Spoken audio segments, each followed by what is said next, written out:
Play and Supergirl. This is Jason J. Lewis, the voice of Superman on Justice League Action. This is Mark Wade, writer of Superman Birthright. And you're listening to the Krypton Report. And you're listening to Krypton Report. Up in the sky, look! It's a bird! It's a plane! It's the Krypton Report! The All Things Kryptonian podcast, including Superman and Supergirl. We discuss games, movies, cartoons, TV shows, and comics. Find us on Facebook, Instagram, YouTube, and Twitter. If you've enjoyed Krypton Report, please check out the other podcasts available from Southgate Media Group. From Capes and Lunatics, which is everything you could possibly want from a geek podcast, to Nuff Said, Capes and Lunatics Sidekicks, Titans Talk. If you're like me, you can't get enough of your DC. And you can also check out Super Connectivity, where they discuss everything in comics. Also, they do discuss Marvel. That's something you don't hear much from me. So, check it out. SouthgateMediaGroup.com. In the sky. Superman is coming. It's so awesome. Hey, James. I got a question for you. What's up, Tyler? With all these, craziness in comics and stuff, I was sitting there thinking, this is deep. This is deep, dear listeners. I haven't been keeping up with Young Justice, the new book that Bendis is writing. But you know what I got to think? I really think Connor, he needs to stick around. He needs his own mantle, and he needs to basically become like Superman's version of Nightwing. You know, his own hero, not Superboy, and let John Kent be Superboy. But Connor needs to elevate and become basically Superman's Nightwing. What say you? I agree. I very much agree. We have Supergirl. She's basically her own thing. I mean, she's just a female analog of Superman with her own problems with her own group of people. I think that since the 90s now, since the ultimate creation of Connor Kent, it's been long enough, and he's been in and out of the groups. He was with the Teen Titans because he was young, but he's been around so long now, and with the current Young Justice story, which you said you haven't kept up on,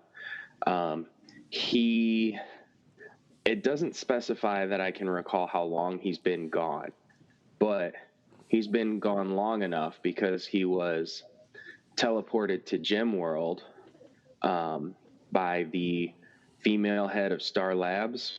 Mm-hmm. She had tricked him a long time ago and had teleported him to Gem World, and he was there, and he saved a woman and her child.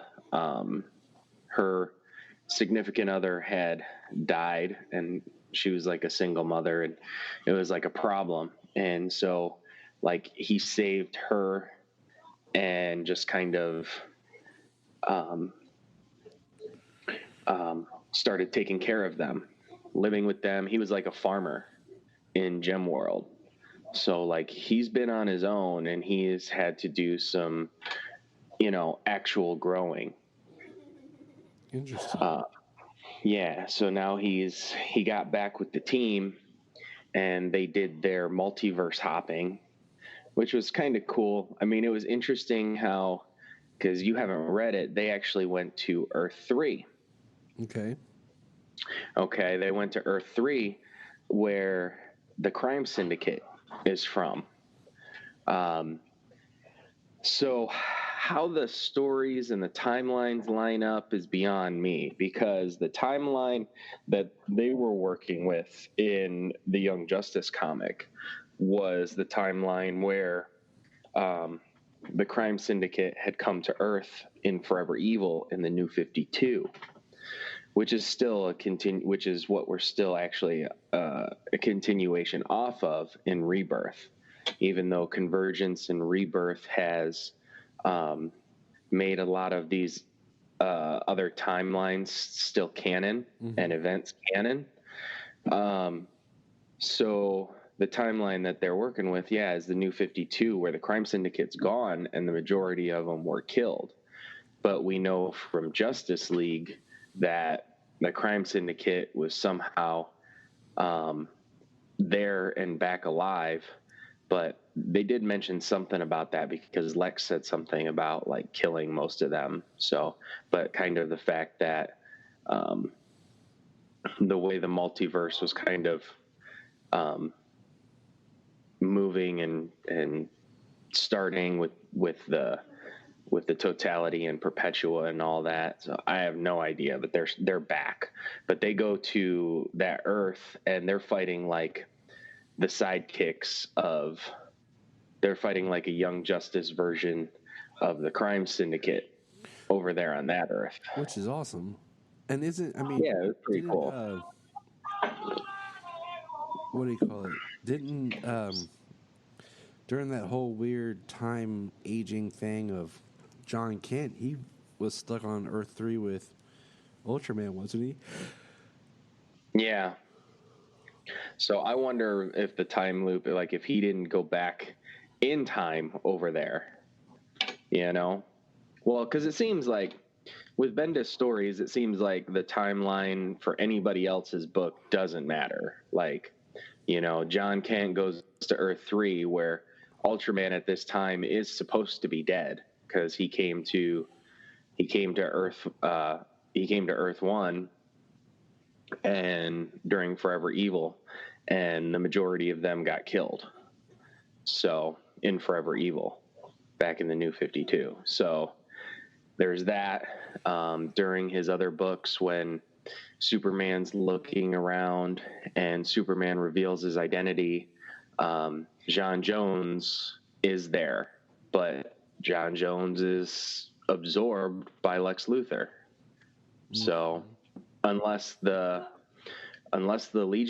his book takes place, part of his book anyways, the reveal takes place after the Justice League books, and Lex Luthor still has the powers because he absorbed Shane, and Martian Manhunter was released. Shane released him and switched places with him. That's the only way that Martian Manhunter can be around, is if Bendis's books take place, at least part of them or whatever, take place after what we're currently dealing with Perpetua. So it's kind of, he just doesn't care about the timeline or who is where in his books. So, and it kind of seems that way with all of them. With Young Justice, the crime syndicate's gone, like from the New 52. But then you go into Superman and John comes back. He spent 7 years on Earth 3 and Ultraman was there. So who knows when and where, you know what I mean? Yeah, it's crazy. You got to have a degree in physics to read comics. Sometimes it feels like. Right. But I just think that, time portals and wormholes and multiple Earths, like. My 5-year-old can sit there and talk multiverse theory with you now. You're just like, yeah, all right, good job. Excellent. Yeah, exactly. But back to, Connor being like Nightwing. Yeah, I think he should. I think he should get his own adventures, I just think he's not the exact same as Superman and Supergirl. He can be a little different and deal with some of the similar types of stuff, but he can also deal with different things because he's part human as well. Yeah. And I think they just gave Tim Drake his title of Drake and all that fun stuff that they did, and trying to finally, him not being Red Robin, which I think is the worst superhero name possible. Because as soon as I hear Red Robin, I think of the burger joint. And then I think, is there a Green Robin? Is there a Black Robin? Yellow Robin? Like, where do the colors end, Yeah. Yeah, he, Yeah, it was during the Earth 3 romp where he ran into a guy called Drake, and I don't know how or why, but I know. must be some Earth 3 where they were saying that the Drake was one of the most deadliest birds in the world, It had but something to do not with, on Earth. it had something to do with like the Jason Todd of that Earth had the costume and came back and something and then left the costume. Then Tim took it up. I don't know. It was something like that. But it's an interesting just kind of thought here. I don't know how I feel about it because it's Tim Drake becoming Drake. Okay, you're just using your last name. Right. Like, if it's somebody else and they're naming him Drake after some other bird or something, makes sense. Makes sense how he's taking the name because it was named some other bird and he's not a robin per se now. But still, it's kind of like your name is Tim Drake and now you're just calling yourself Drake. So now Like, it's just dropping the Drake. it's kind of a short, yeah, it's kind of a short to finding out who you are. I mean, it's kind of like Ray and the Ray. Yeah, right. You know, like, so it's just like, oh, okay. And I mean, he's Tim Drake Wayne, so now he's just, what, Tim Wayne? So, I mean, I get it. Tim has suffered so much because he came out with the most BA costume, and then they retconned it and stole it and made it Dick Grayson's costume. Then the New 52 made it that he was never Robin. He's always been Red Robin because of the shrinkage of time for all the Robins. So it's just like he just keeps getting the short end, and now they're like, we're just gonna call you Drake. Yeah. And you're just like, okay. But okay, we diverge. James, have you been wandering through your local toy aisles any? And see. Yes, I have. Unfortunately, the thing is, I don't have money for every Superman toy that I have seen that I wanted to grab. So the only one I'm trying to catch on the shelves right now is the that awesome looking Superman Unchained armor Superman. Oh yeah. But I've seen the animated series Superman and I've seen the Action Comics 1000 and I'm like, man, why can't I have a little bit of extra money? Exactly. Exactly. So I'm just hoping. Okay. So for those who don't keep up and know, I don't know if it was last year or the year. I think it was the year before that. I can't keep up with time. Hasbro. It's late last year. The license wasn't renewed for the toys, and that's part of why, like, the multiverse figures started like to see less of them. Like Solomon, I got him. He got Red Hood for Christmas that builds Killer Croc, and now I have to hunt down all the other figures so we can build Killer Croc because they're not going to be carried anymore. Because DC's really been lacking in the toys, and then they launched that Batman Missions toy line, which was really a cool toy line, but you couldn't find. Aren't they like 4.5 inches? Yeah. Or are you talking about the 12 ones? Both. They had the 4.5, and then they had the 12-inch. And we bought a couple of the 12 inches because I got Sayla the Batgirl and Solomon the Robin, and then you just couldn't find them. Like, you stopped being able to find them. For Christmas, I got him Scarecrow and Mr. Freeze and Nightwing, but I had to find all of them on Amazon. Like, you just couldn't find any of the in stores. I never found more than just like Batman and Joker. But so what happened was that toy line got canceled because Spin Masters and McFarlane Toys took over the line. So the licensing went to them. So now Spin Masters releasing, I've actually seen quite a bit of like 3.5-inch figures, and then McFarlane's doing the new multiverse figures, and they look pretty cool. They're selling well. I want to get my hands on the Action Comics 1000 and then the animated series one. Yeah. So the animated series one. So the way they're built, we know the look of the animated series. So the way that they're built, like the legs are too thin and too long. The face looks awesome, but like if you compare the animated series one to like the DC Universe Justice League animated series one, like if you just swap the faces, the Justice League animated series one would be the one to go with. Yeah, totally, For sure. Totally agree. I was hoping that with McFarlane Toys taking over, that we would get some like high quality figures here soon from. Because I don't even feel like the DC Direct figures are really being made. Because I was hoping that they were going to make and release. Because I have the Supergirl, I have the Flash and the Arrow that were made from DC Direct. The ones you can only buy like in comic book stores, Okay.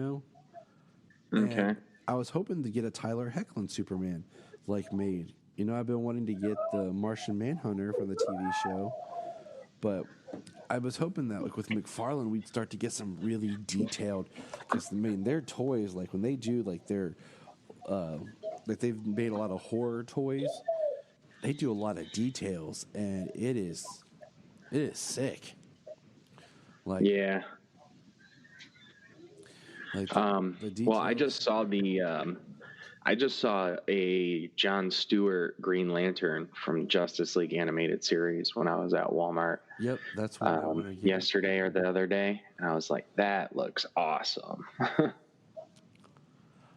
That you're right. I mean, I saw it online, and it looks awesome. And I mean, they're good figures, because I feel like like we need that level of figure that's like inexpensive, and then like you have the higher end that are like collectors or whatever get, because you need something that kids just want to play with,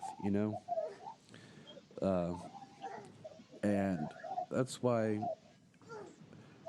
sometimes like it's hard, because they spend all this time on these detailed figures, but I'm like, that's a $20 figure that for kids to play with, Right. That's why I've been a fan of like the Icon series and the multiverse line. Those two, like the Icon ones, they're like a soft plastic. It's kind of weird. The multiverse ones, the figures themselves are like a hard plastic. They're capes, different things like that. They're a softer plastic, but so like the Icons and the multiverse, they got more detailed as they went along. Yeah. And then now they've changed creators. And the Icon line, I mean, it's kind of been the same, but they've had so many different lines and characters and stuff. Like they've got the creator line where you can get like the Greg Capullo Superman, or you got the Lee Bermejo Superman, which looks fantastic. Which I got for Christmas. See those Yeah, I'm jealous. I love those figures. What's funny is I'm sitting here looking at my collection now, and like in the Icons, I have the Rebirth. I had New 52 Superman. I have an Injustice that my friend got me for Christmas. Superman. So I mean, there's a lot of cool stuff here, and the one thing too is that I find fascinating is like the multiverse figures didn't start till around 2015 when building up to BBS, because before that I don't remember seeing a lot of the bigger multiverse figures, because I remember when Man of Steel came out, they were under Movie Masters. Like the Man of Steel figures were called Movie Master figures. And then, like, the multiverse figures came out, like, because I remember being at Toys R Us and found, Superman and Batman for BVS, and then they started, putting everything under that multiverse banner.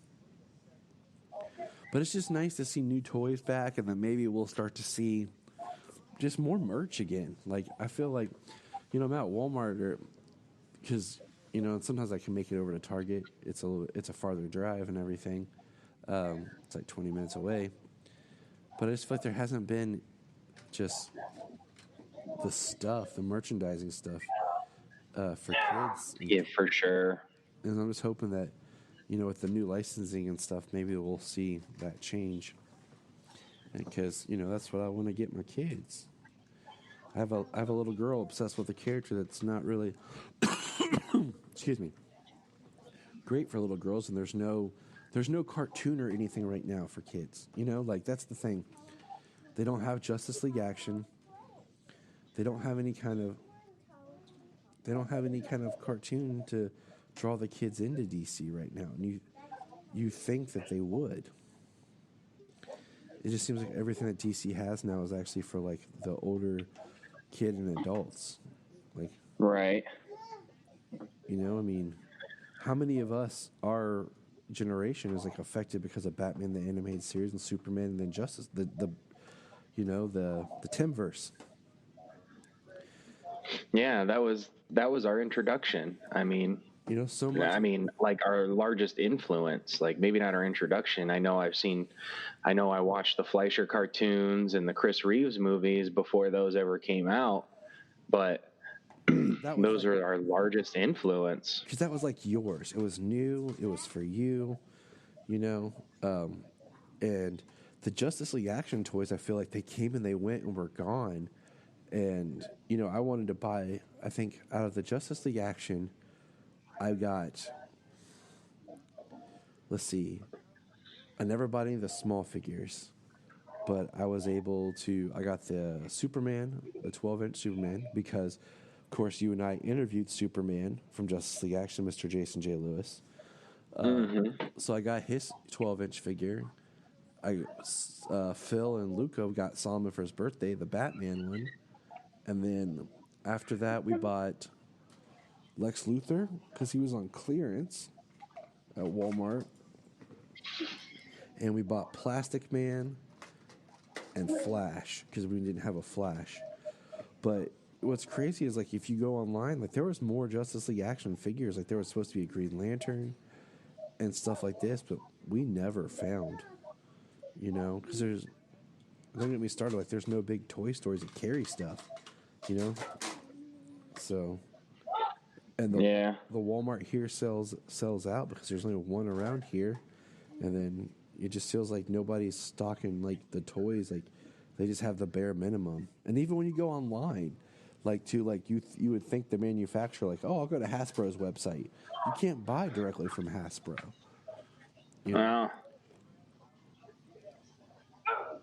But we digress. So look for those new toys, ladies and germs. We're going to keep this wagon train moving. So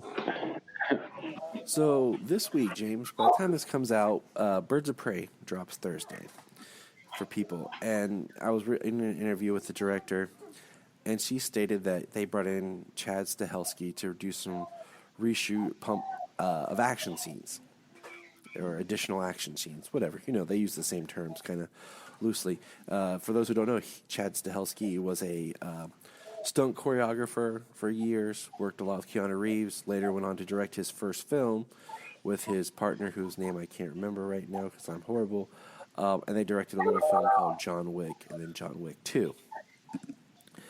And I say this just because I feel like he's the one that should direct a Nightwing movie. Just the way he directs, the action that he brings, the style of it, I think would be just amazing for a Nightwing film. Yeah, that sounds awesome. So I just want to throw that out there. He's already working in the DC realm a little bit, so I say bring him in for something. I think Nightwing is the best fit, but it just kind of depends on what they want to do at this point. Anyways, so moving on, we have some other things to kind of touch on here. Before we get into our main meat of the episode, did you watch the Stargirl trailer? I have a couple of times. It looks good. I'm more interested now that Stargirl is now on the new Earth 2. Luke Wilson's there, so that's kind of interesting. In the trailer for the series, it doesn't seem like... It looks like she's very much on her own, but then the clip that we saw in Crisis seems like she's going to have her own little team of other heroes. So that's exciting. It does look good, and I've talked about this on this show many times, that I'm hoping out that it's more of a fun, family-friendly type show that I can watch with the kids, So, I'm still not quite sure on what the heck their whole deal is with the CW and DC universe for Stargirl. I'm still not 100% clear on if Stargirl is going to be on the CW app or if it's actually going to be on the CW channel. I don't know, but yeah, they haven't given a day, so we don't even have a release date yet for the show. Yeah, we except don't. for spring this year. And there's no. It's whenever Harley. There's no basically. What?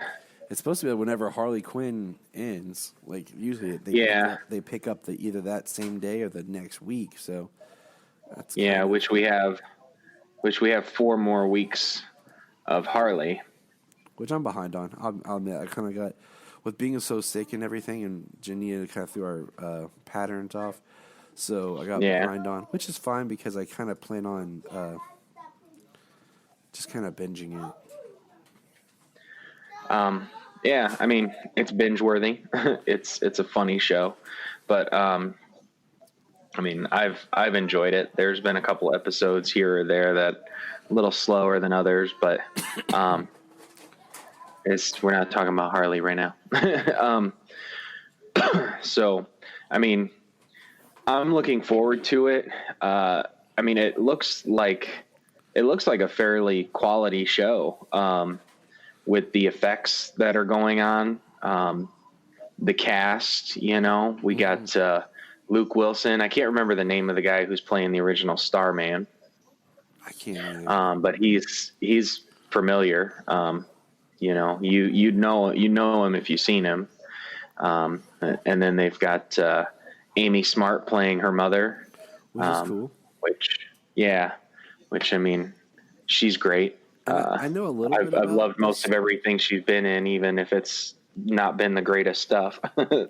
I love that this show kind of, because we had a lot of questions and stuff about what was going to happen, and who, like where this was going to take place. But now that we've had Crisis and all this is post-Crisis, and we've wiped the multiverse and starting over, it makes this a lot easier to digest because we saw Stargirl in the past with the JSA on Legends.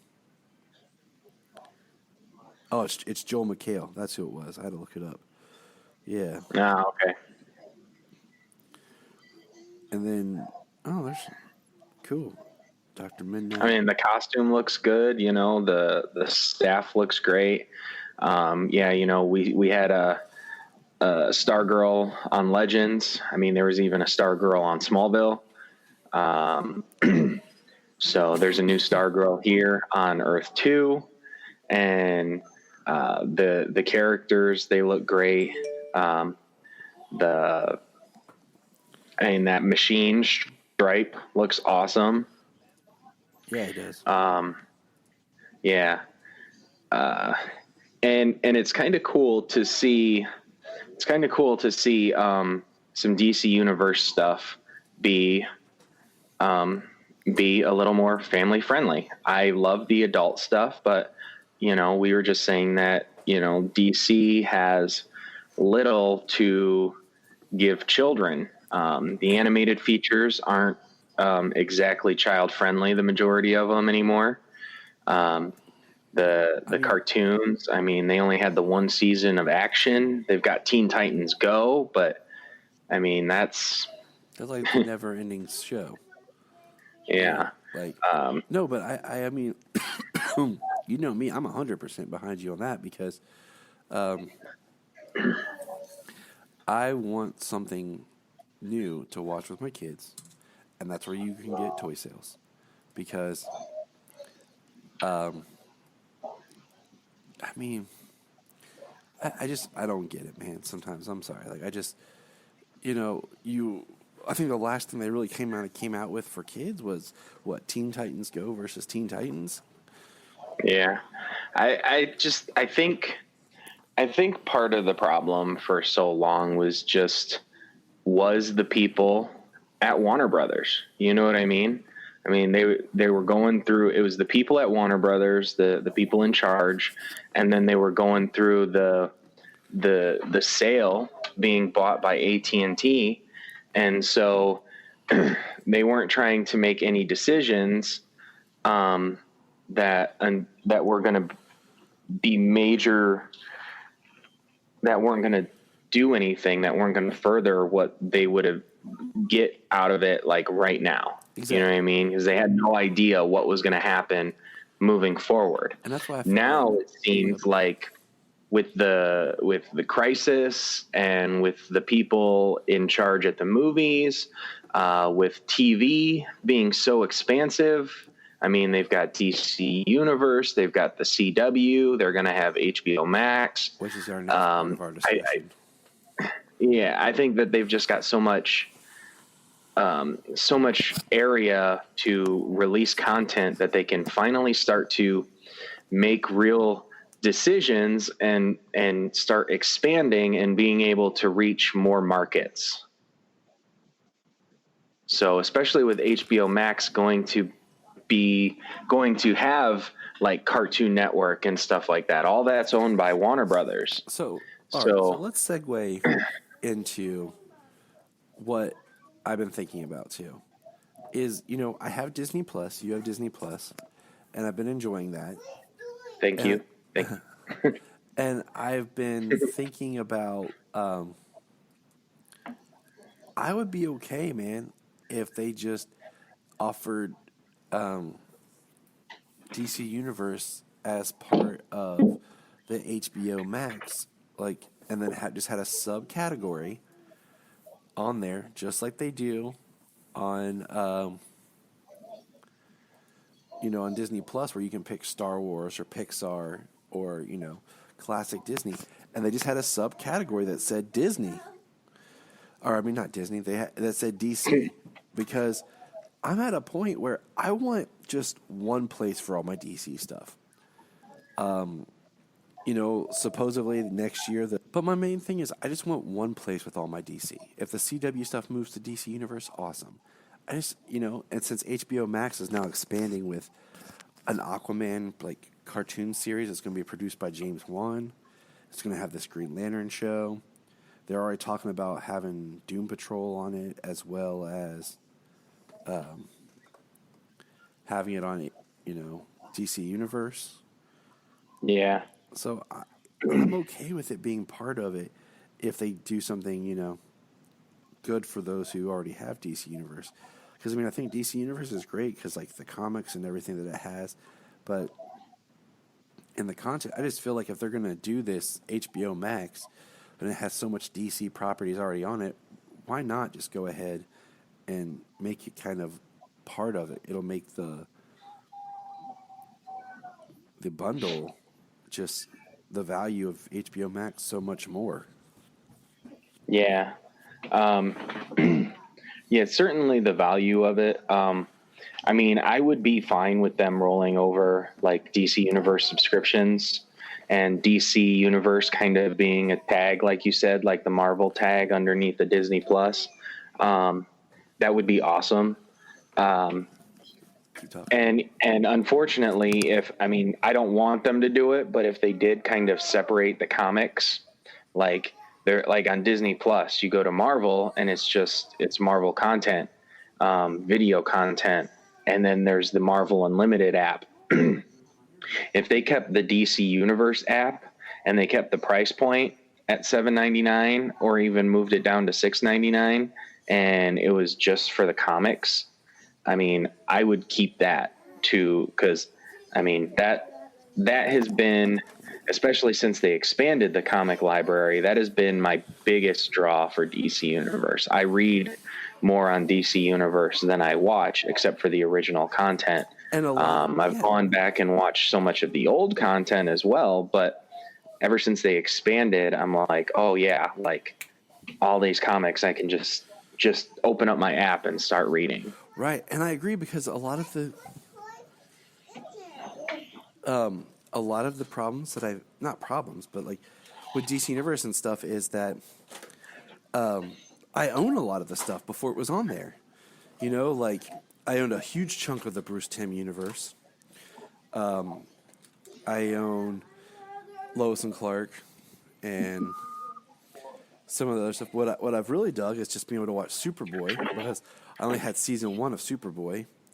So, so that's been cool. And I like watching the old George Reeves series.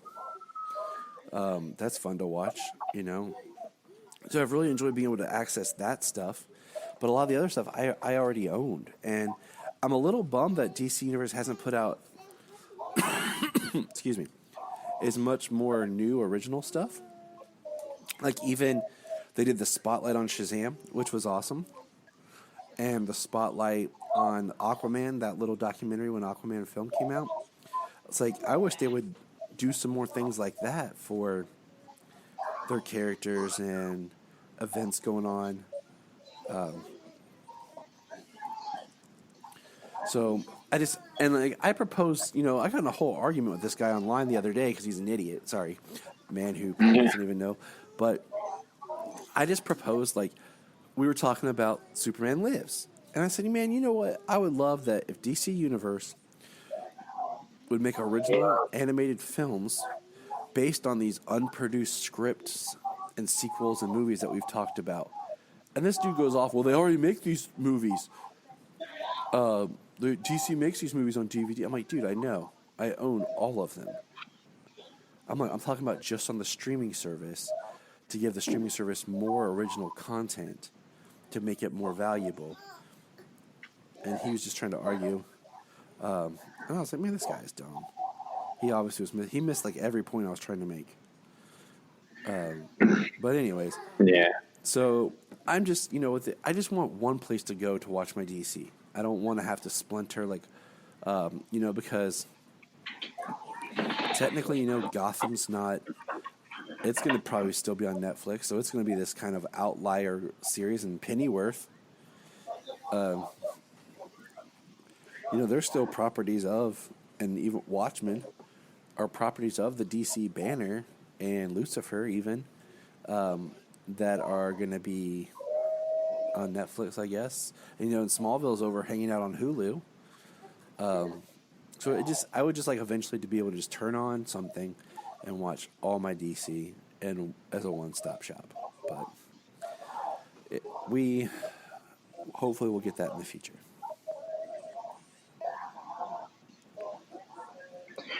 Yeah, you know, there's contracts out there. I mean, even Disney properties are still running out contracts before they come to Disney Plus. So, exactly. You know, hopefully as time moves on. I mean, like I said, I'm not. I'm hoping that maybe it'll all be like I said, DC Universe would be under the HBO Max banner. And if they don't if they don't raise the price point for the comics, I would keep DC Universe as a comics app. Yeah. You know, if I don't know that they would do all the comics under the HBO Max banner, but you know, like people have their Marvel Unlimited, I would keep my DC Universe for comics. And if they rolled over the majority or all of DC streaming content, video content over to a DC Universe banner under, or a DC banner under HBO Max, I mean, I'd be okay with that. HBO Max has quite a lot of content from the past. They've got tons of channels. If you've seen the cartoon, the commercial, you've seen just the list of everything that Time Warner has over the years. And so there's going to be a ton of content on there for everybody. It's just the confusion on what's going to be where. I'm just glad that DC has quite a few outlets for their content on TV and on streaming and on video and in theaters, that, you know, it's probably the biggest comic market is DC for comic content, comic book content. You know, they may not be the top cinematic universe, but they have the biggest the biggest library of extra content out there beyond just the movies. Well, I feel like what do you call it? Good old Marvel, you know, they've canceled like every show they have. You know, TV show, like they're all dwindling and disappearing. And yeah, everything that was being developed under Jeff Loeb in the TV division, you know, everything that was being developed is canceled, and everything that's coming out is being canceled. And so it's just kind of weird. I mean, the only thing that's supposed to be coming is the Loki series from, and you know, the WandaVision, all that stuff that's Disney Plus related. So Marvel is like trying to shift all of its stuff to Disney Plus. But anyways, we digress. But anyways, that's just kind of, you know, it's there. So let's get into the episode. I got little Superboy and Supergirl here with me right now. Hello, beautiful Supergirl. How are you feeling? You want to tell everyone hi? You want to say hi? You want to say hi, Supergirl? You want to say hi, Supergirl? Hi. And there was the Supergirl. hello. Reign of the Superboy. But yeah, let's jump back in. Let's get into this episode of Supergirl. I mean, Back to the Future, Part 1. This is our second post-crisis episode. And did you have a summary for it? Probably should ask. Yeah. So Yeah, I'm bringing it up here. I was like, probably should have asked you that beforehand. But you know, usually James and I record late at night. And today, boys and girls, we're recording early in the morning. Why? Because that's life. Yes, sir. That's why we were off so long. We both sick and coughing. Everybody would just hear hacking in their ears, unfortunately. Yeah, I mean, I'm still got a little bit of a cough, but so we were trying to take a break long enough so that we could be well enough to actually talk, because nobody wants to hear us coughing for 3 hours. Right. Take us 3 hours to do it because we're coughing so much. So season 5, episode 11, Back from the Future. Told by one of his counterparts that it is the only way to stop Leviathan, Brainy assists Lex in his latest diabolical plan while working to contain the damage. They arrange for the escape of a duplicate of Win-Shot, who has embraced the Toyman persona, driving the original Win to return from the future to stop him. This allows Lex to steal a data cube from Win's ship, along with a source of Q waves, to allow Lena to restart her research. Lena reconciles with Andrea, who tells her that Leviathan has not yet activated her in this timeline. Kara tries to dissuade William from investigating Lex, fearing the latter's death threats, but finally decides to work with him. All right, great job, James. Great job. We appreciate your. So might I say it was really awesome to see Jeremy Jordan, I believe that is his name, yes, back as Win-Shot this episode. It was awesome to see him get to play Toyman and Win as we know him. Yes, it was awesome because, you know, like it's a way of them being able to say, Winslow Shot Jr. is Toyman without actually making the character that we love Toyman. Mm-hmm. Gotta love the multiverse. And Yeah. it was just I don't know, it was just nice to see him back, and he's in the future with the Legion. It started off interesting with Brainy just being so I don't know, he's just so cold, and working with Lex, like he just ignores everybody. And so one thing I've noticed is ever since now we have the new Supergirl costume, we do not get any dramatic like scenes of her changing into costume anymore. It's like she just walks and then she shows up in costume. Yeah, we don't get the shirt rip. We don't even get the nano. Yeah. Yeah. So I'm like, it's kind of a bummer, just I don't know. It's just kind of it kind of makes me sad. So, but and it's just kind of that whole fun is gone of just boom, the change. So, yeah, that's kind of disappointing. I mean, I understand that the nano suit would be a lot to show all the time, but even if they did like one effect where like it kind of just they do it where like you just see it enough like from the symbol to where they can just reuse that same shot every time or something. Right. Because like how many times do we watch The Flash and they use stock footage of him running? Right. So yeah, she could like whip off her glasses and then do the shirt rip, and you could see just like the outside of the nanos, you know what I mean? Just building her suit real quick, and you'd still get the iconic look. So I mean, I just kind of miss that drama.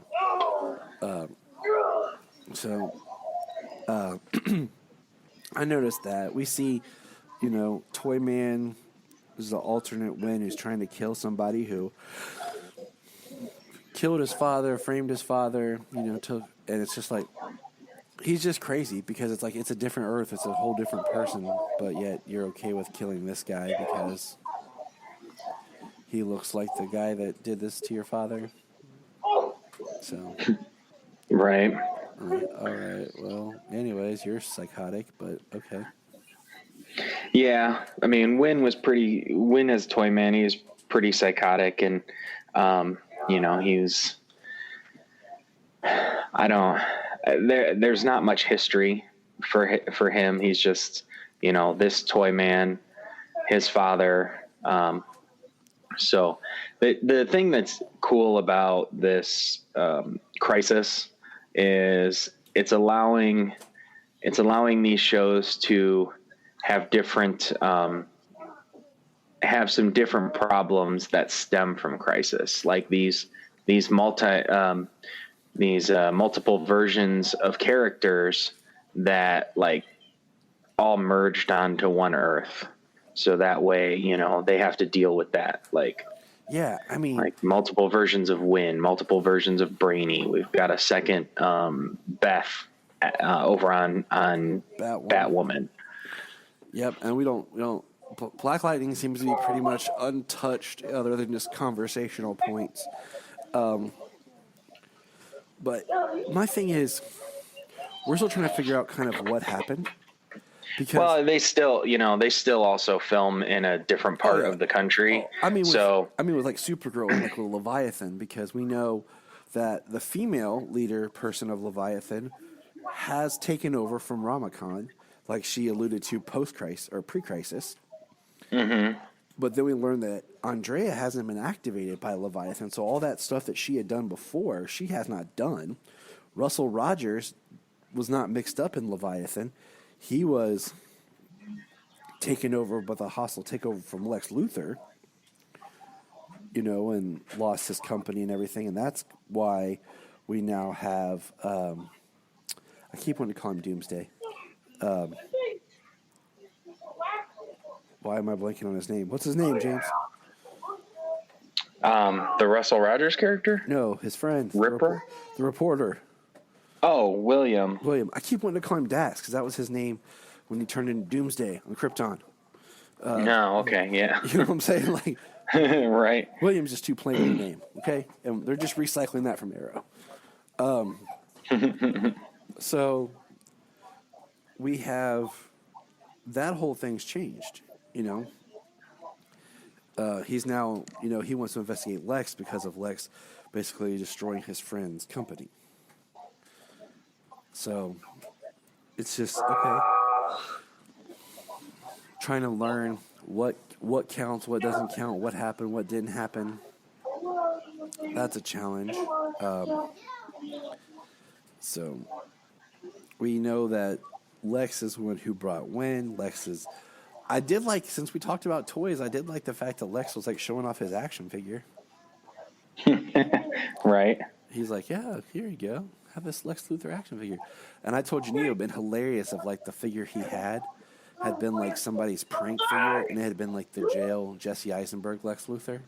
And he's just looking at like kind of like, this doesn't look like me. This isn't funny. You know what I'm saying? That'd have been funny. That'd have been hilarious. I'm like, that would have been cool, you know, since we're just talking toys and Crisis and stuff. And, but we do get something pretty sweet in this episode. We jump over to our main man, the Martian Manhunter, who's wearing like some sweet looking like vest now, kind of like his own uniform.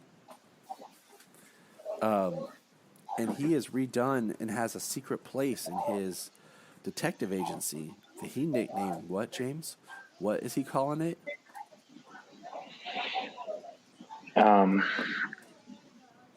What did he call it? The Tower. Yeah, the Tower. Yeah, I was like, wait, Watchtower. I was trying to remember, like, because it was like, it looks like the Watchtower. Exactly. And I was just like, why not just call it Watchtower, man? Why you gotta call it the Tower? We're beyond these like wink, wink, nod, nod kind of things. Like, you know, when Arrow started, he was the Hood, and then Arrow. You're like, oh, okay. Then eventually he's like the Green Arrow because they just embraced it. So I'm just like, come on, man, just the Watchtower. But no, we have, and they even hear, you know, Wynn says he heard of the Hall of Justice. I do like when they kind of show Wynn the pre-crisis, and he like starts throwing up. Like that was just such. Yeah. He was like, oh. But we learned Wynn has a family. He has a daughter and a wife. And he's fighting for them, you know, because he is in the future with the Legion. And I did get my Legion ring. I'm not a huge Legion fan, but like I went to the comic book store and they had some of the Legion rings still.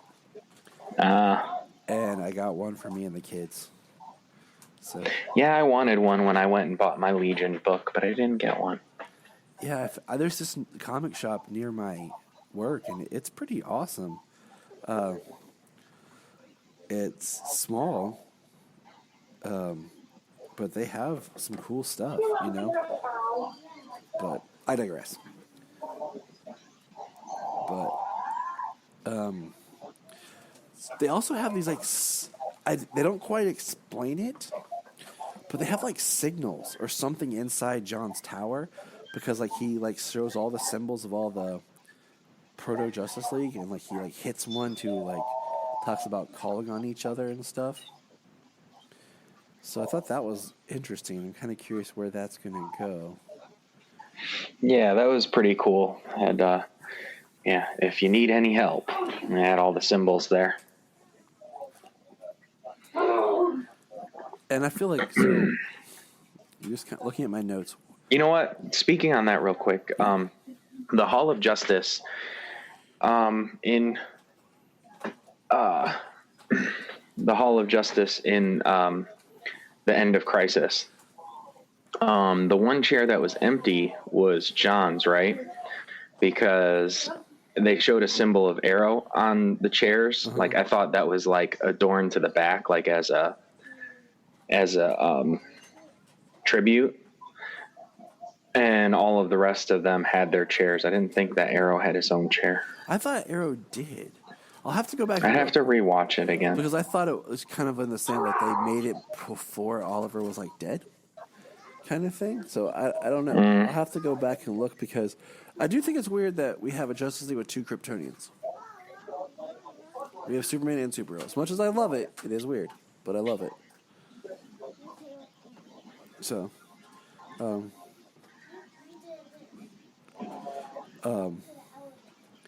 and side story, we still have not heard anything of Green Arrow and the Canaries is getting picked up. So, that whole spot for the Green Arrow on the Justice League is kind of like Right. So we'll have to see what that happens there. And at this point, I don't feel like it is going to get picked up, but we don't know. That's a whole nother debate and discussion. But I did want to point out, I feel like the character of William right now is kind of like the new Jimmy Olsen character. He's there, they have ideas for him, but they're not quite sure what to do with him. Him and Kara are going to now try to investigate Lex together. She's trying to protect him.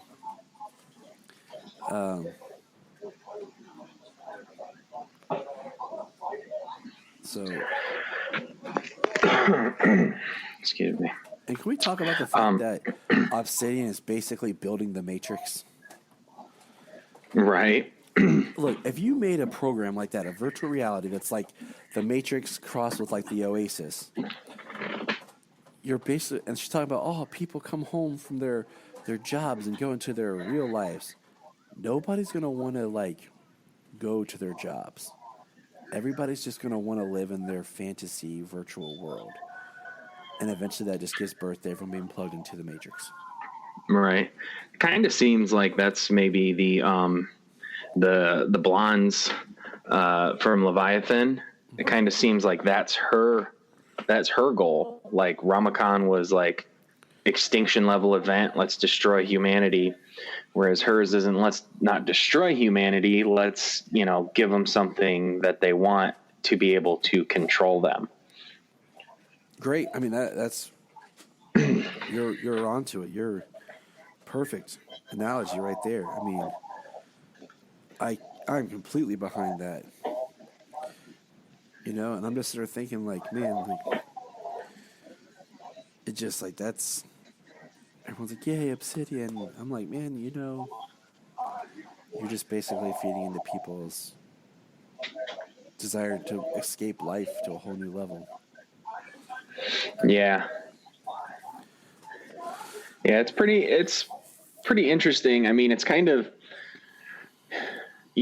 as we talk about all the breaks that the CW takes, sometimes it's hard to keep up, and not on just all the shows, even a single show with all the breaks. It's wait, what was happening before? Well, does that matter? Right. And even with now, with the post-crisis stuff, as we're trying to piece together what happened, what counts, what doesn't, and is anything valuable anymore? We don't know, because we're still learning what has happened on Prime Earth. So because we see from Arrow, he's done some things. So he changed events. Events happened, but certain things were different.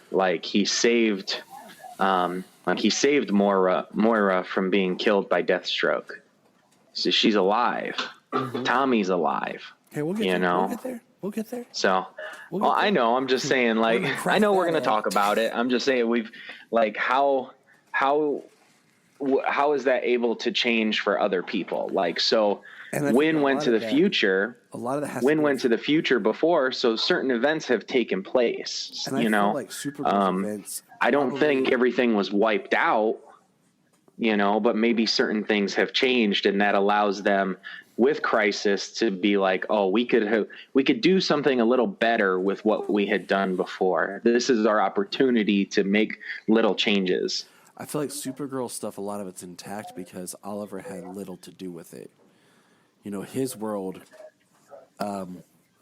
is more contained because he had more involvement and knowledge of it. So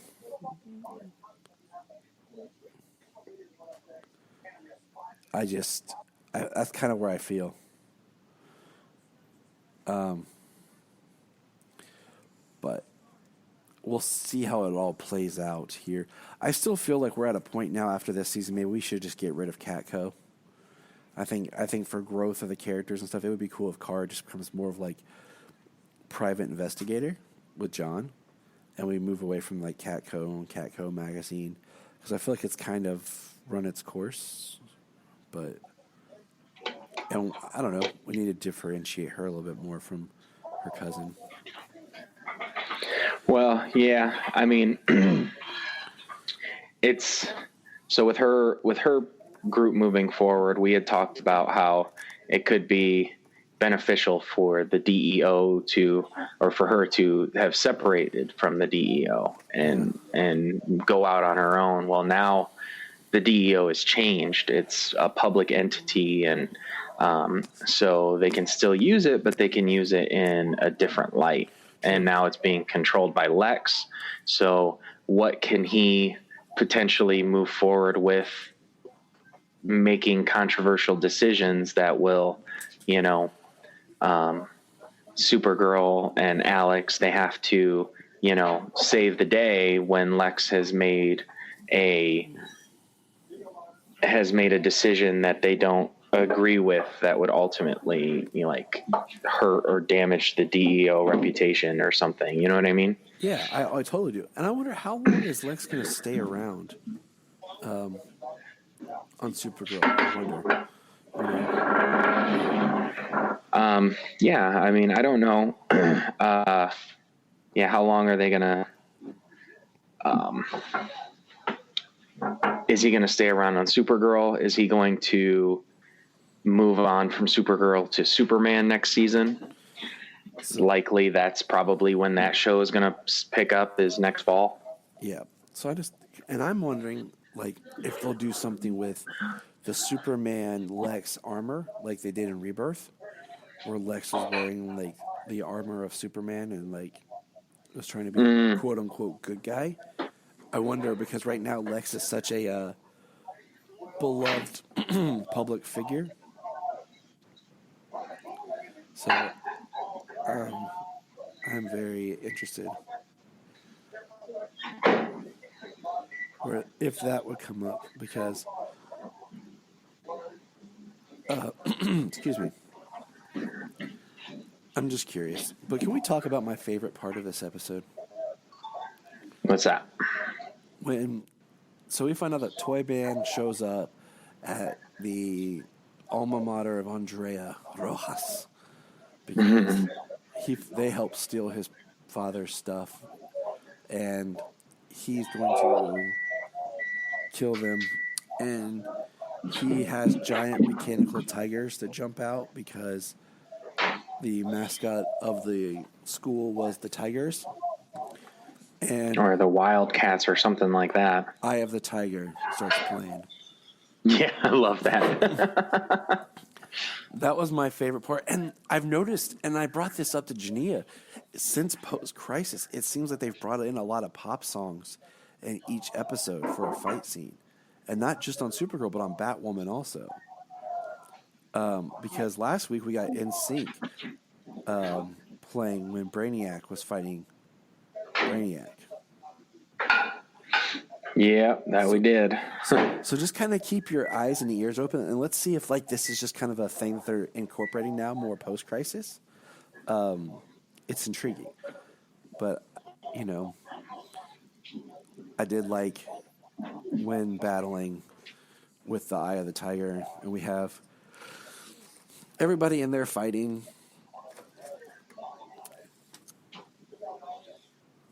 Ooh. And they eventually stop Evil Toy Man. And it's all good, and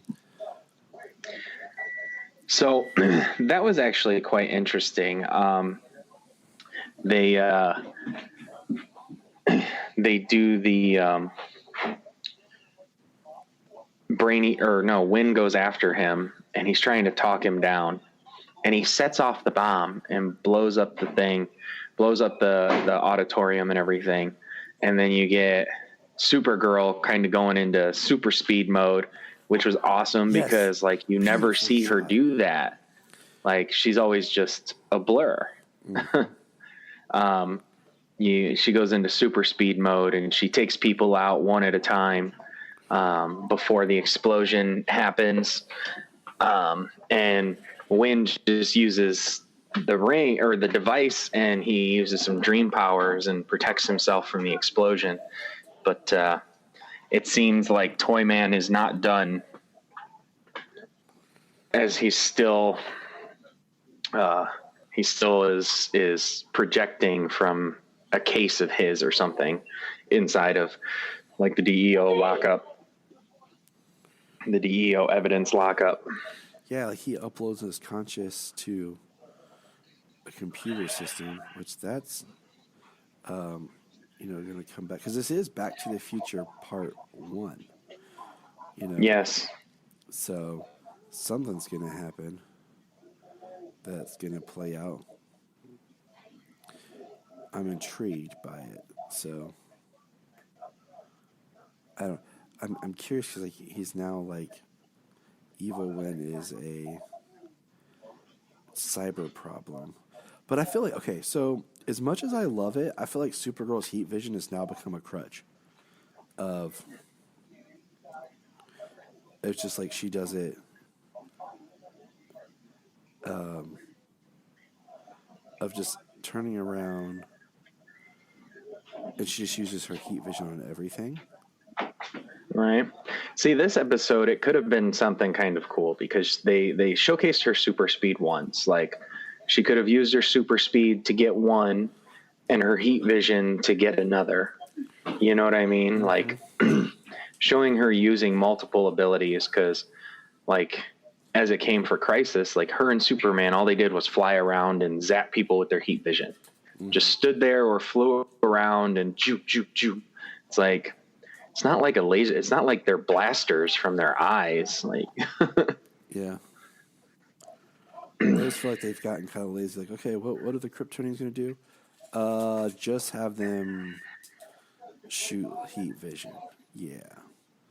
But, I mean, that pretty much sums up this episode.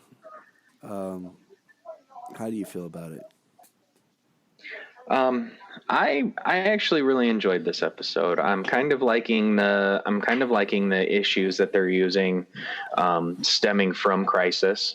It's giving them some different stories. Like, it was cool to see more Brainiacs, to allow Brainiac to become like his original self in the last episode. This episode, it was awesome to get to see Win as Toyman, because like we know from, say, like the animated series, like it's the guy's son who is the Toyman.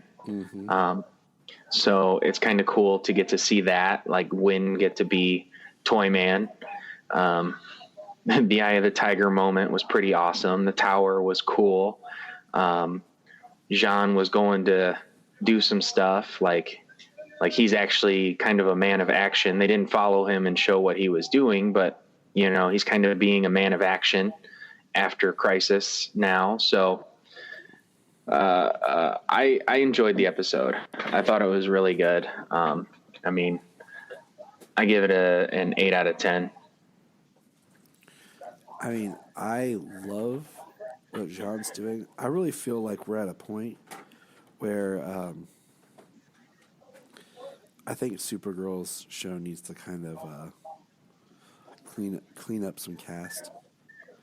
I feel like we're getting, a lot of characters, and we need to get rid of some. So, but I like it. I like what we're doing. I'm very curious to see where some of it goes. So, yeah. It'll be.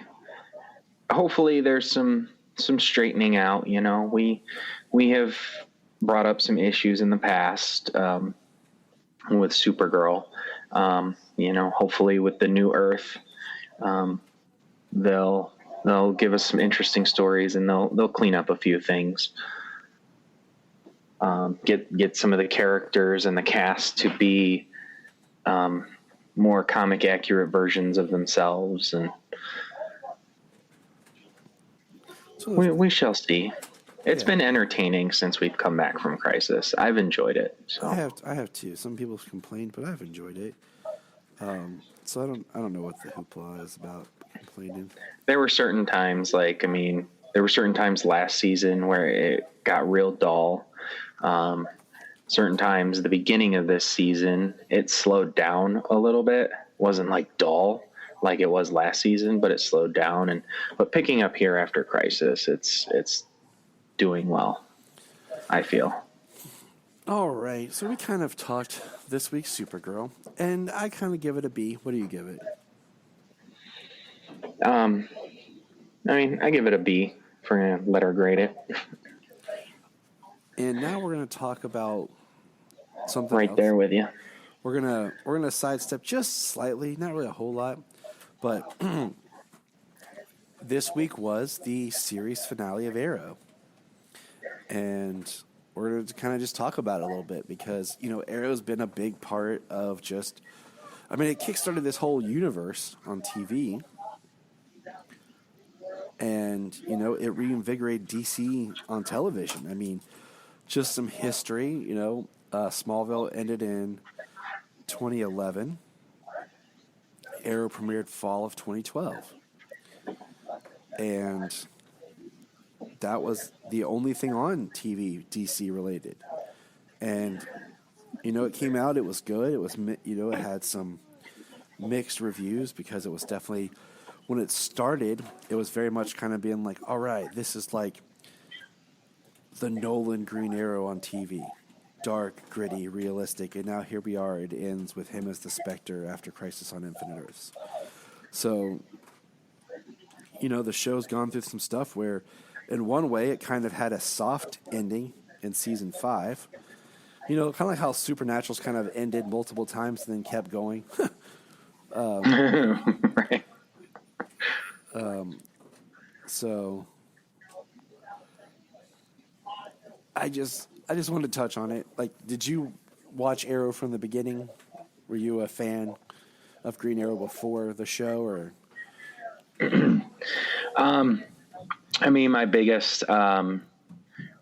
My biggest introduction to the Green Arrow was Smallville's Green Arrow, Justin Hartley. I really liked him. When I knew there was a show coming out, I was there from the beginning. And I thought Arrow for the majority of its seasons was my favorite show. Yes. So the first 2 seasons were great. The first season was good, and the second season got better. So there were moments in the third season that were really good, and moments that were kind of like, and it was like, well, now you're just taken from Batman and given to Arrow.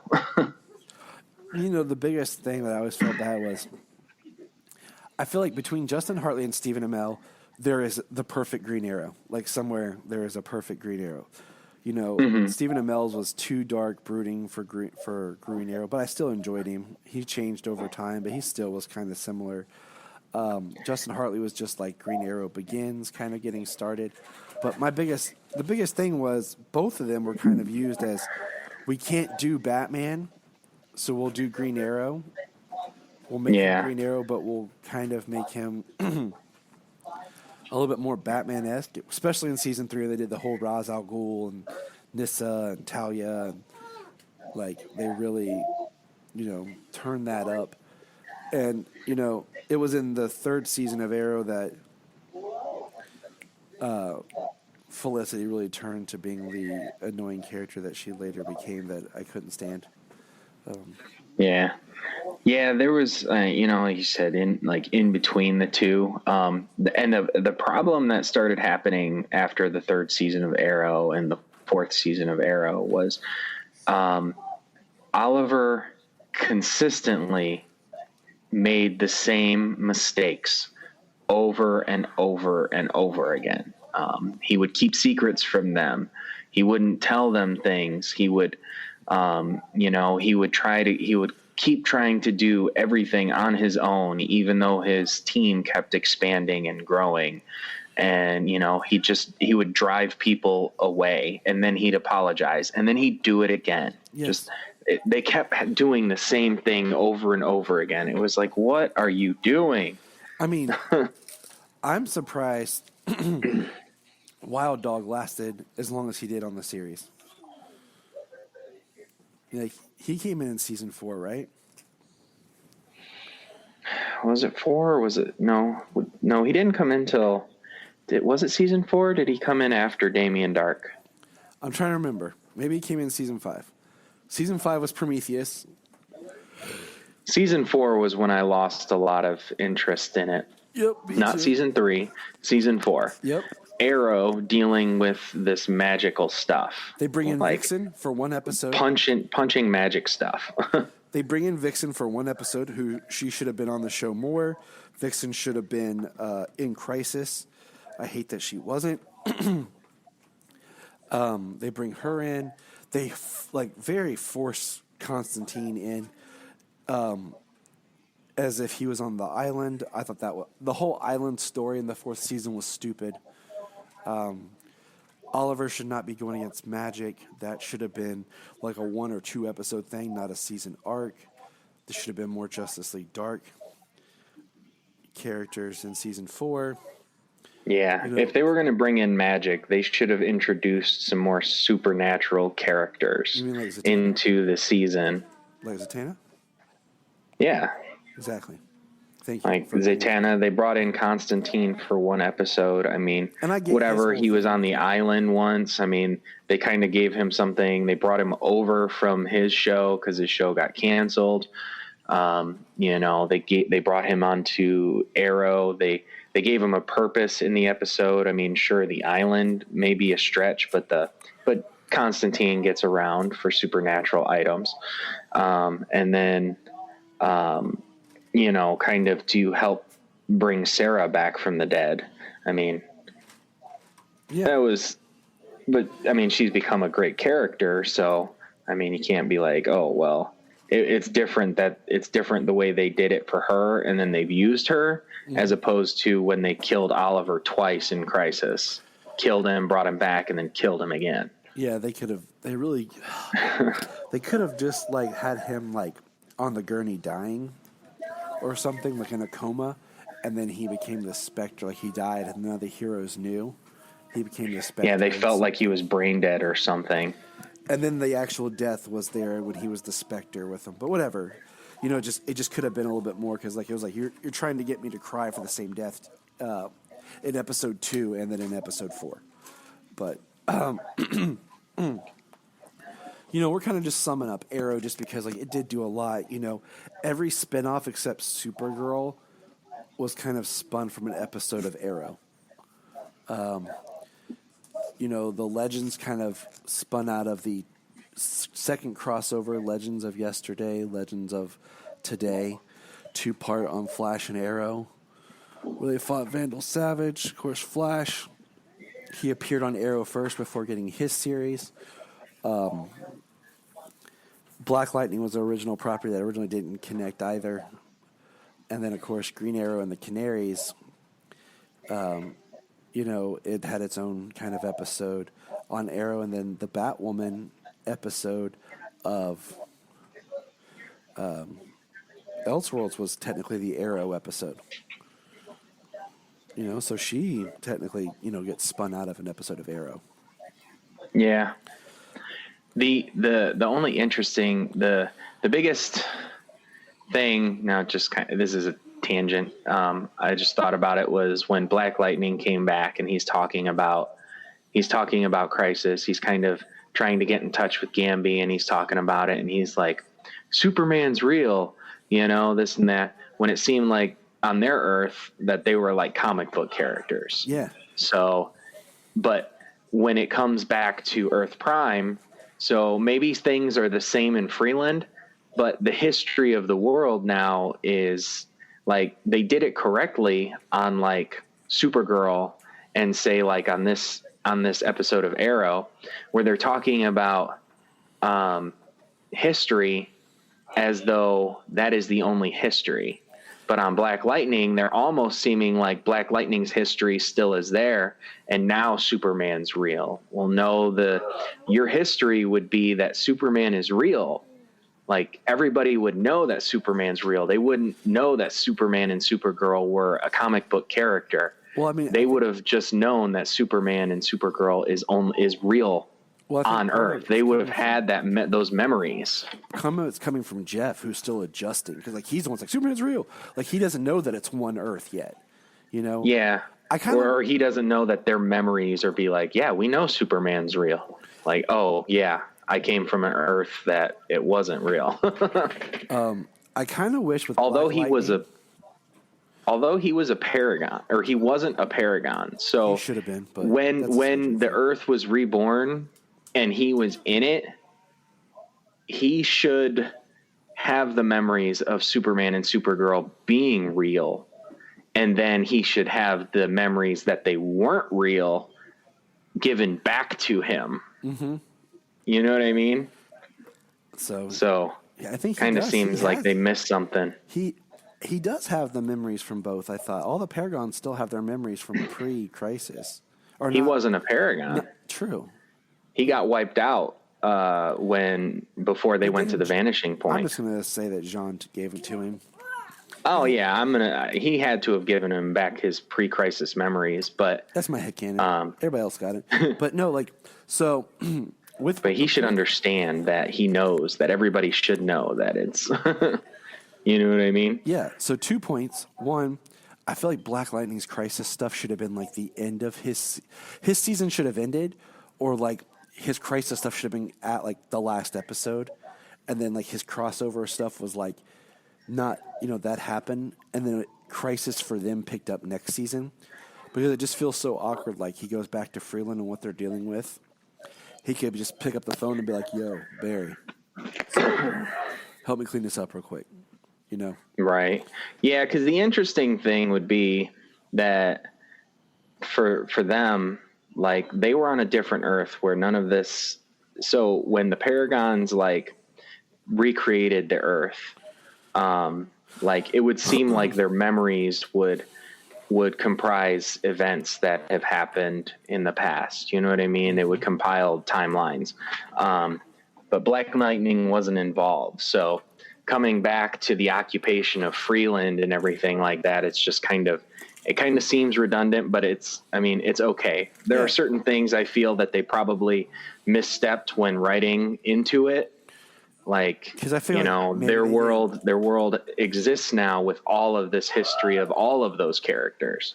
And most of the people should know that via news reports and things like that. So I feel like Black Lightning, they wouldn't know anything. It wasn't planned. And then they were able, like later in the process, they were able to get Black Lightning. So they were just kind of doing with it. Because I remember his tweet when he sent it out, Cress Williams, when he was like, "You guys asked for it?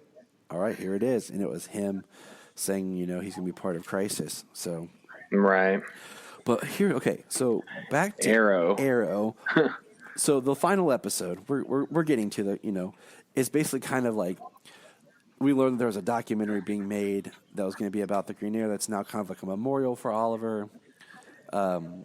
Diggle lives more in the suburbs. We see his house. We learn, like you said, Oliver. So it seems like everyone in Star City knows that there was a pre-universe, that now there's one universe. Because multiple characters reference, like, we learned that Oliver made it and brought back Quentin, Moira, Tommy. Mm-hmm. He altered the history for Emiko. So we see everyone's back basically that died except 2 characters, and we'll get there.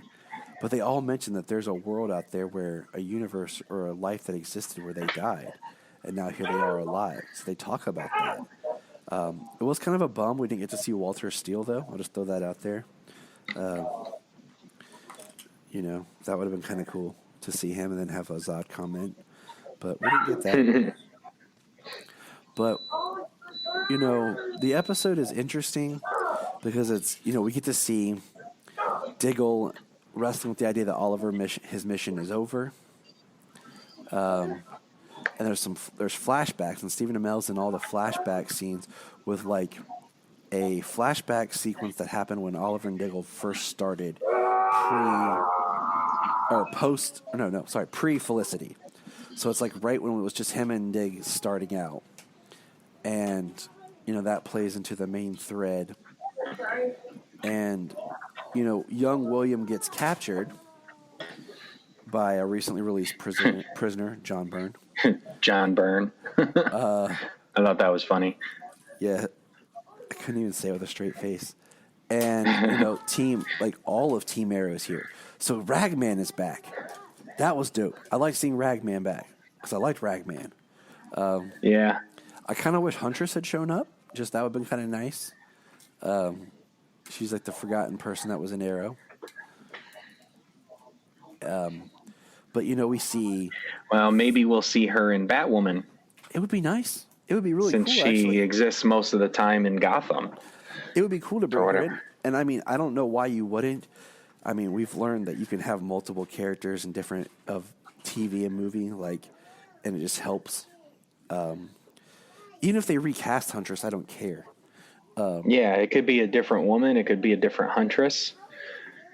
So, give her a similar background, but be a different Huntress in Gotham. Take back from Arrow what they took from Batman. Yeah. Put it back because in of Gotham. Crisis. Exactly.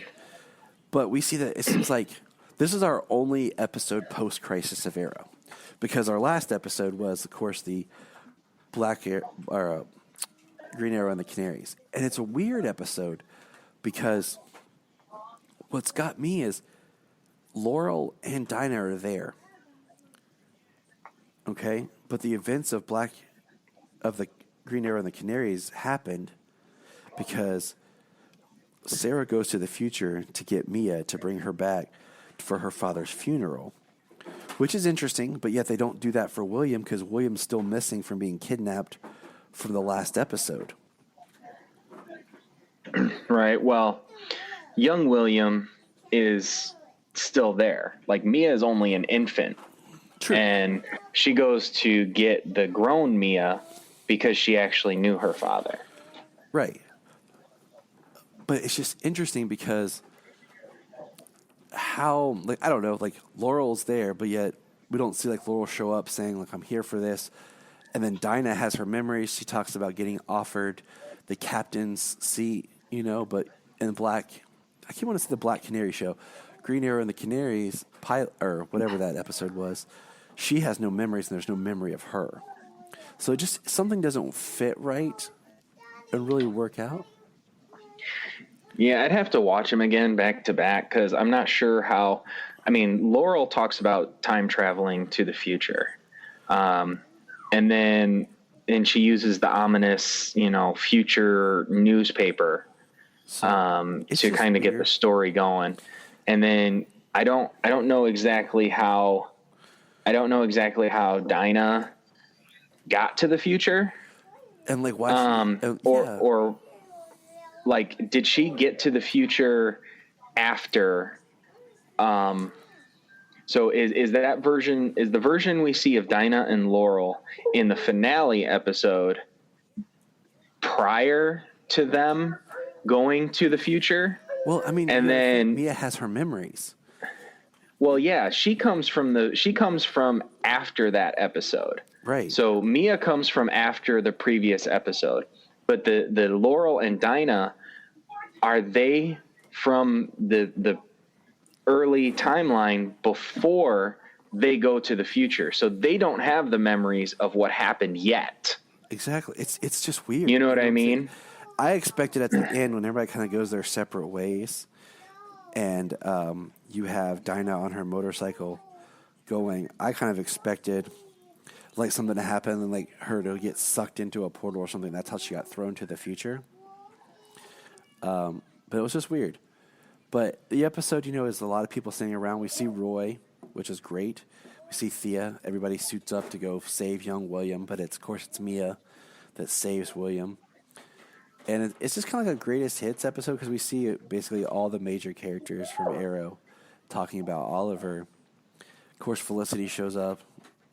And I don't know. I just find Felicity annoying. And it's just, it was a good way of closing out the series because it actually put a capper on that character.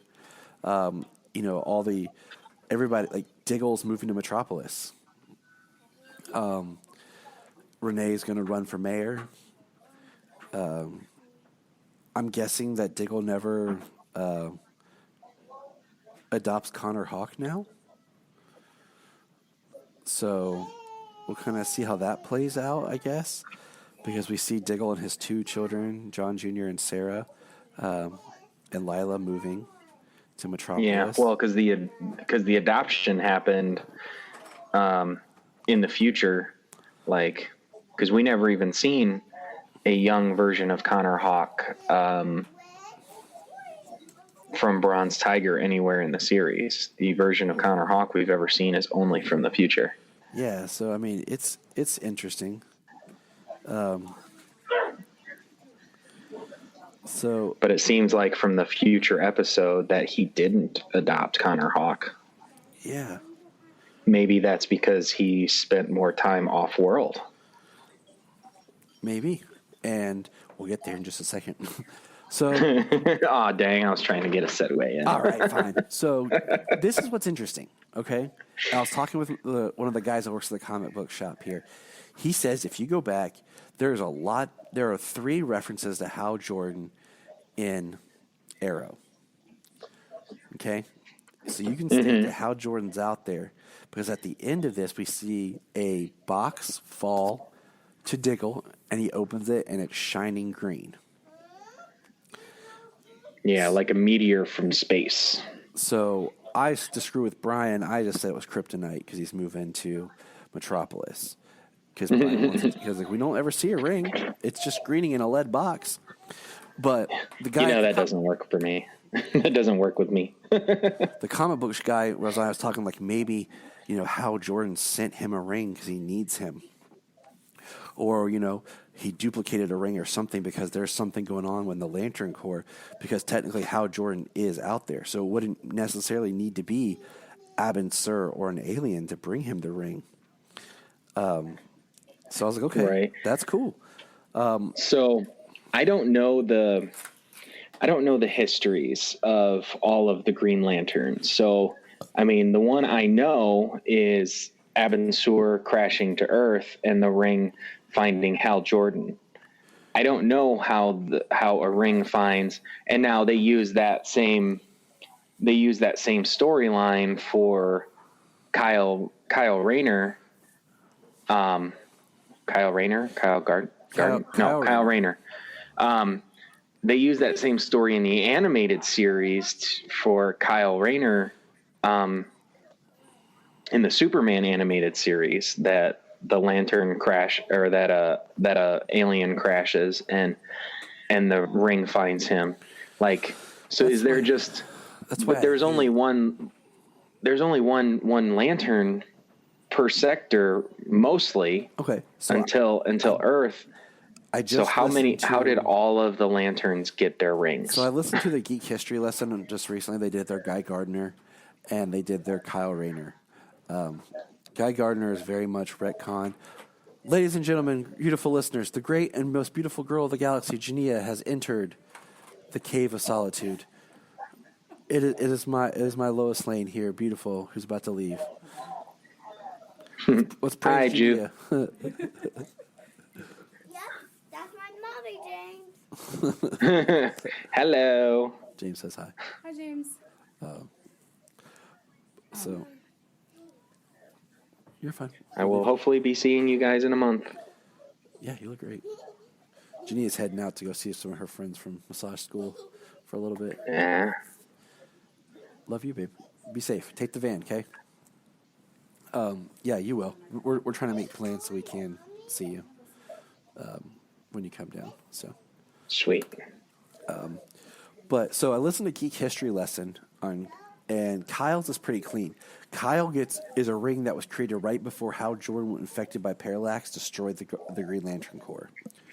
So Ganthet shows up and gives it to Kyle. And with Kyle, he starts to help rebuild the Green Lantern Corps after the whole, I think it was Emerald Twilight, where I'm trying to remember everything. Guy Right. Gardner is a bunch of retcons and things that change and alter. Like Guy Gardner was supposed to be the first choice for the ring, but Hal Jordan was actually closer, so the ring went to Hal Jordan instead of Guy. Yeah. And then Guy eventually got a ring. And I would say that's about my extent of knowledge on it, is what you just said. I don't remember Jon Stewart's, but I know they eventually broke up the sector into point 1, point 2, point 3, and point 4. So each Green Lantern eventually got the sector point something. And then later, Guy was taken off world and he became, help recruit new lanterns, help train. So and their stories are all convoluted because they go back and forth, and then in reboots and retcons they change, and then in other media, like we've seen, where they're like, oh yeah, we're going to introduce Green Lantern, but we're going to make it Kyle, but we're going to give him Hal Jordan's origin. So it gets even more confusing on trying to keep them all straight. I remember Simon's was because his ring was a duplicate that Sinestro had created that he had got, and then Jessica Cruz's originally started as Power Ring from the Crime Syndicate. Yeah, and I know that one. Yeah, and so it's just there's a lot, and it's always a lot to process. I mean, years upon years of comic book origins, retellings, but Jon Stewart's is the one I don't remember how he got his. But all that to say,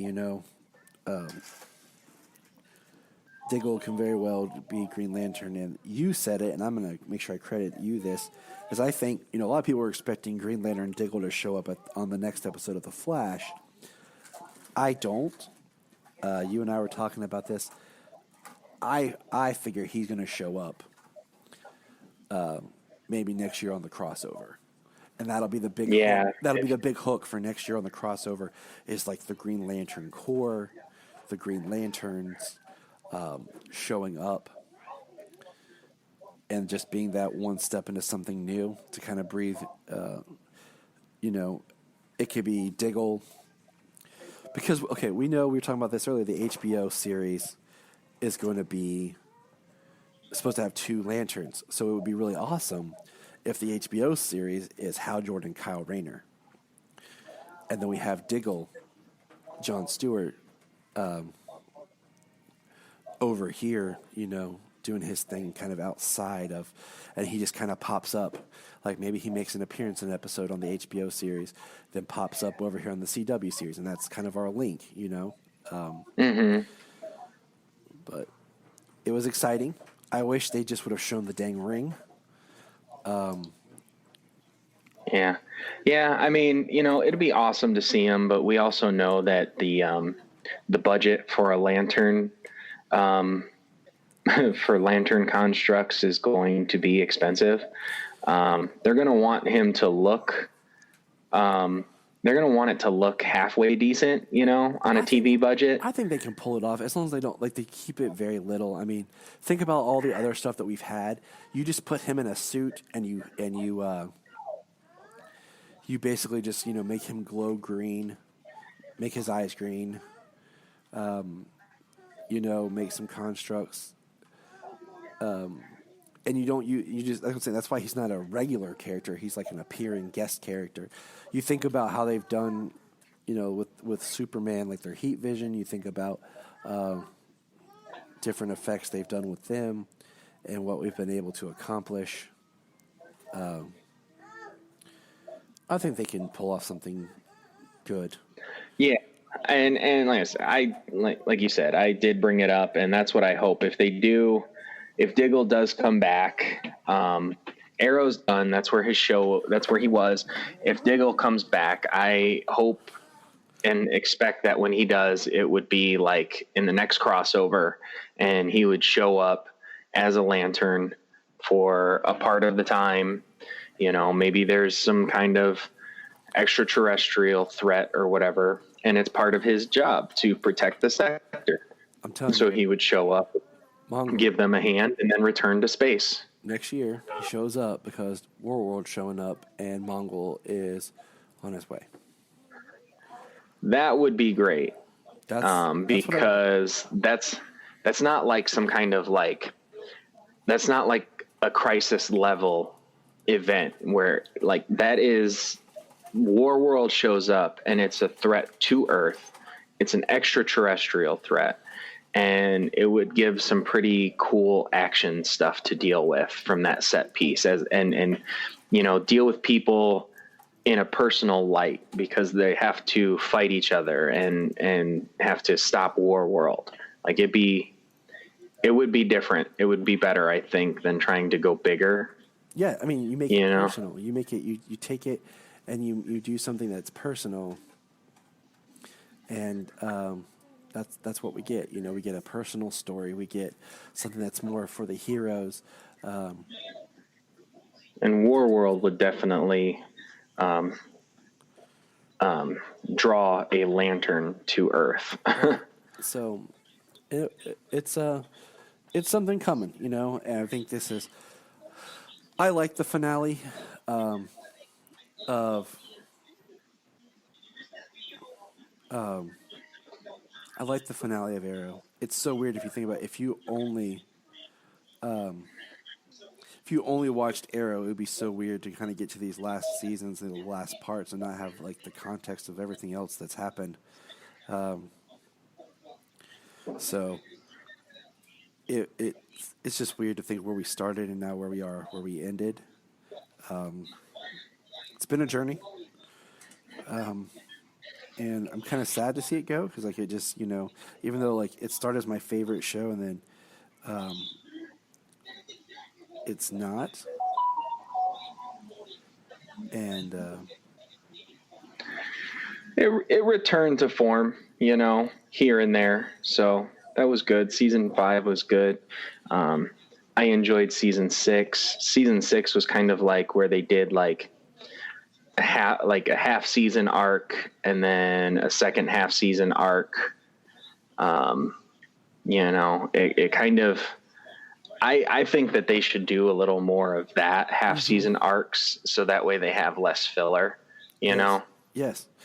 per storyline. I mean, they kind of did that in season 5 for like, I haven't watched season 5 again, but like it started with the one guy, the villain. Vigilante, I think. He was there, but it was the other guy who was just like a regular like villain, and then Prometheus showed up because Prometheus slaughters them all, and they blame it on Green Arrow. It was a good run. It got an ending, compared to a lot of these other. So Phil and I were talking a little bit about, Smallville and Gotham both ended on like a high note where it's like, this is the end of the prequel. Now the rest of the story takes off. Kind of like the story takes over. Like, Right. Smallville ends where Smallville is over. He's let go of Smallville. He's embraced Superman. Gotham ends where he returns to Gotham, Bruce does, and he's now Batman. So there's still like this upbeat, it ends their story. Lois and Clark ends on this note of, oh, we could keep going, but we're not. Superboy, I haven't seen the ending, but it talks about, like it just kind of was done. Constantine was ended after one season, so it didn't really get half a season. Yeah. So, it didn't get its finale. Some of these other shows, Birds of Prey was one season, so it didn't get like a closer to a show. The Flash, especially, it ends on a cool episode, but, it wasn't the 90s Flash, that is, So many of these shows kind of end without really getting the closure they deserve. But Arrow, I felt like they were able to give us the closure for the series. Like, no, this is done. Our characters are moving on. They're going forward. And we do get that scene of Felicity 20 years later walking with the Monitor to the place where Oliver is. Which is weird because did the Monitor survive Crisis? Like, I don't know. Yes, he must have, and so Felicity and Oliver are like in. Perhaps when the universe was reborn, so was the Monitor. They're in Queen Consolidated in a pocket universe now. And I'm telling you right now that 20-year gap, Oliver is around as the Spectre doing stuff. He's still the Spectre. He just met Felicity there or something. Because that's 20 years in the future that him and Felicity are in And it was a cool scene. It was all right. I don't know. Sayla, no. I mean, for what it was, it was nice to see Oliver and Felicity get, say, their happy ending. Yeah, and that's, I guess, like I was explaining with Jania the other day, like we got into a little bit of an argument. 'Cause she's like, I like Felicity. I'm like, but it's not, like it's not supposed to be, she's not supposed to be his girl. And I'm like, and I pulled out Jania's favorite book and said, what if, and I said the characters' names and everything was, so what if this character of Beth ended up with this character and they completely killed off the character of Wrath that you like? She's like, how dare you say such things? I'm like, exactly. Oliver is supposed to be with Black Canary. It's supposed to be Dinah Lance or Dinah Laurel Lance because that's a whole nother conversation too. I'm like, just like you can't have Superman without Lois Lane. Okay? But then both my live action Olivers, one gets Chloe and one gets Felicity. Like, where's my real Oliver? And Jania was like, fine. That's funny. Basically. But it was good. I'm gonna miss it. It's interesting. That was the parent show. And I kind of wish that we had some sort of an Archer representation on the Justice League. Like, if Roy was just Red Arrow or Arsenal, like I think now would be the best time for him to be Red Arrow.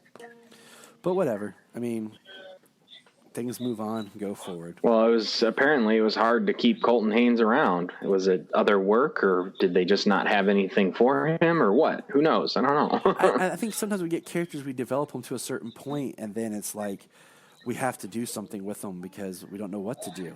They wanted to develop Thea into Speedy. And, before we finish, there's one thing we didn't mention. So he brings everyone back, but he keeps Earth 2 Laurel and doesn't bring back their Laurel. And there's a line about, Quentin says, because there's nothing to fix with her, that, she has a reason, she has a purpose and everything, why Oliver would keep her around. So that plays well into her character and her development. The other one is he doesn't bring back Robert Queen, which I feel like if he had everything, the whole reason for him ever being the Green Arrow, all that would become undone. So right. That's like the staple character. Like, Robert has to stay dead. If they ever reboot Green Arrow, I would really, like I've been saying this for years, an adaptation of Jeff Lemire's The Outsider battle, where you had the different clans with the different weapons, and Oliver ended up being the leader of the Arrow clan. And everything, I think, would be a great storyline. But that was Arrow. I mean, it was good. It was closure. It was an interesting last season because it was very sporadic and it was all about building to Crisis. So yeah. If you weren't somebody watching the other shows and going towards Crisis, and then you just got this, you might be a little jarred. But I liked it. It was like building towards Crisis and like saying goodbye to seasons worth of different characters. It's one of the different characters who popped up at different times. And I need to finish buying the rest of my. I've been a little behind. My kids are getting crazy. So the interesting thing I heard. Okay, I don't know if it's true because I haven't bought any seasons for years of these shows. If I've wanted to watch them, they've been on Netflix. I do want to buy them, but just haven't, money and crap. The interesting thing I heard was to buy them at Christmas when they're like $10 a season on Black Friday. Right. That's when I usually try to get So then you may be able to say, I don't know how many seasons you've got. This is but what I have. I heard that on the Arrow. Well, I heard that on the Supergirl 1, 2, and 4. Blu-rays or physical media in general, that when you buy one season of something, say buy Supergirl, that you get all of the episodes of the crossover. And I've heard that, okay?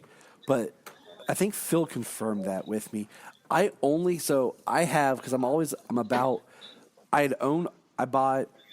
Arrow season 1, 2, and 3 because I kept them on DVD because that's where I bought the first season. And I don't like having mix and match because I'm weird like that. And then Supergirl, I have 1, 2, and 4 because I got 4 this year because I found it on Black Friday for $10, and they're on DVD. And then I have Flash season 1 on Blu-ray. Okay. Because I bought it on a Black Friday on Blu-ray. So like with my Flash, I will buy Blu-rays forward, and I will finish Arrow on DVD because but I'm pretty sure you're correct because Phil said that to me before about they're all there, which is great because it would just suck. Like, you know, as far as Invasion's the only one that was ever released as a movie, and I wish they would do that for every crossover. Release it as a movie, like digitally or something, all edited together, just to make them kind of event. So if you just want to watch that, you can. Yeah, without the ending and beginning credits of every single episode and previously on and all that stuff. Yeah, that would be cool. So, I mean, for me, all I've got at this point is Arrow season 1 on DVD. So I haven't gone very far in buying any of them, and now they're all on Blu-ray. And at the time, I didn't even have a Blu-ray player, so I wasn't buying Blu-ray. Shortly after that, I did start buying Blu-ray because it was Blu-ray DVD combo pack. I was like, so I'll have the Blu-ray when I get one, but I have the DVD and I can watch it. Yep. And when Marvel switched off from doing the combo packs to only Blu-ray digital, I was like, well, screw you. Like, I'm not buying any more of your movies because I can't even watch them. So I stopped buying Marvel movies a long time ago. Long time ago now. Back like after Thor the Dark World, long time ago. A long time ago when Naboo was under attack. Yeah. So I stopped buying that. But yeah, I bought Arrow season 1 on DVD, but that's the only one. So I can buy that on Blu-ray, buy the rest of everything else on Blu-ray as time goes forward. Yep. And eventually, like, I want to buy Black Lightning. I was going to buy more on Black Friday this year, but I didn't have the money just because of the whole jobs change and everything. But I just got the Supergirl one. So I'd like to hopefully this year my finances will be better, and when it comes to Black Friday, I can do that. Like, because I don't go crazy on Black Friday, but if I can get some deals, especially on like movies and Blu-rays and stuff, that's what to hit up. I ain't buying TVs on Black Friday, things like that. All that stuff is made for Black Friday. It's made cheaply, and that's why it's sold cheaply. I'm more by just the movies and stuff on Black Friday and kind of look for completing my collection. Maybe a couple of deals on some toys for the kids, some deals on movies or games, but that's it. I'm not buying electronics on Black Friday because they're made cheaply for Black Friday. They're cheap. They're basically cheap knockoffs of stuff that you could get if you actually bought it at full price. Like, you know what's funny? It will last half as long. My completionism and stuff, like on organization, like I bought a whole bunch of my DC Direct videos on DVD because I found a bunch of them on sale at a second hand video store where people had sold them, and they had it was 6 DVDs for $20, and I bought a huge chunk of them.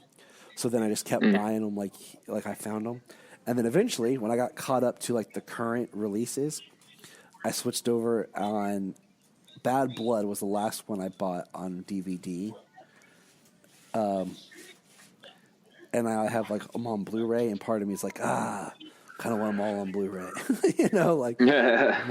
Well, since I had made the decision to buy some Blu-rays and stuff before I even had a Blu-ray, as long as it came with the DVD combo pack, I started buying the Blu-ray so I could have the DVD to watch.